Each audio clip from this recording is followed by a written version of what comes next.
Assalamualaikum warahmatullahi wabarakatuh. Perkenalkan, nama saya Farid, selaku mahasiswa STAI Mari Sampang di bidang studi Manajemen Pendidikan Islam. Pada video kali ini, saya akan mempresentasikan materi tentang matematika. Pada materi kali ini, saya akan membahas yang pertama, pengertian matematika. Yang kedua, fungsi dan peran matematika. Yang ketiga, contoh penerapan matematika. Tujuan saya mengambil materi matematika ini untuk membantu siswa mengembangkan kemampuan berpikir logis, memecahkan masalah, serta memahami konsep dari prinsip matematika yang mendasari kehidupan sehari-hari. Yang pertama di sini, pengertian matematika. Matematika adalah ilmu yang mempelajari tentang struktur, kuantitas, ruang, dan perubahan. Ia melibatkan konsep-konsep teori dan metode untuk memahami dan memecahkan berbagai masalah dalam berbagai bidang.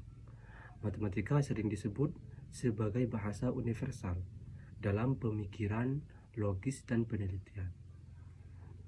Secara sederhana, matematika adalah ilmu yang mempelajari kuantitas. Kuantitas di sini ada angka, bilangan, dan perhitungan. Dan ada juga struktur. Struktur di sini ada pola, hubungan, dan susunan. Dan ada juga di sini ruang. Ruang di sini ada bentuk, geometri, dan dimensi. Dan ada pula yang terakhir perubahan. Perubahan di sini ada kalkulus, analisis, dan dinamika. Yang kedua di sini fungsi dan peran matematika. Yang pertama, alat berpikir. Jadi matematika itu melatih cara kita berpikir logis dan sistematis dalam memecahkan masalah. Ya. Yang kedua di sini bahasa universal. Jadi matematika itu menggunakan simbol dan bahasa yang universal untuk menyampaikan ide dan konsep. Yang ketiga, alat pemecahan masalah. Ya, jadi matematika itu menyediakan metode dan teknik untuk memecahkan berbagai masalah dalam berbagai bidang. Ya, yang terakhir di sini ada landasan ilmu pengetahuan. Ya, matematika di sini menjadi dasar bagi banyak ilmu. Bagi banyak ilmu pengetahuan lain seperti fisika, kimia, ekonomi, dan lainnya. Yang nomor 3 di sini contoh penerapan matematika yang meliputi ilmu pengetahuan alam. Ya. Ilmu pengetahuan alam di sini ada fisika, kimia, biologi, dan menggunakan konsep matematika itu untuk pemodelan dan perhitungan. Ya. Yang berikutnya di sini ada teknologi. Ya, jadi matematika itu digunakan dalam pengembangan perangkat lunak, ya, jaringan komputer, dan teknologi informasi. Yang ketiga, ekonomi.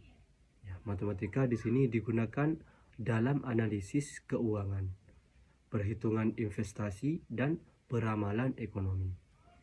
Yang terakhir di sini ada kehidupan sehari-hari. Ya, jadi matematika itu digunakan dalam kegiatan sehari-hari kita, ya, seperti berbelanja, ya, seperti memasak, dan seperti mengukur, dan lain-lain. Yang terakhir di sini ada kesimpulan. Ya, matematika bukan hanya sekedar kumpulan rumus dan angka, tetapi matematika itu merupakan ilmu yang mendasari berbagai aspek kehidupan kita dan pengetahuan. Dengan memahami konsep dan prinsip matematika, kita dapat mengembangkan kemampuan kita untuk berpikir logis dan bisa memecahkan masalah dan bisa memahami dunia di sekitar kita. Untuk kesempatan yang luar biasa ini, ingatlah, jika setiap langkah yang kita ambil adalah peluang untuk berkembang belajar, mari jadikan setiap pengalaman sebagai pelajaran, setiap tantangan sebagai dorongan, dan setiap pencapaian sebagai motivasi untuk terus maju. Sekian presentasi dari saya.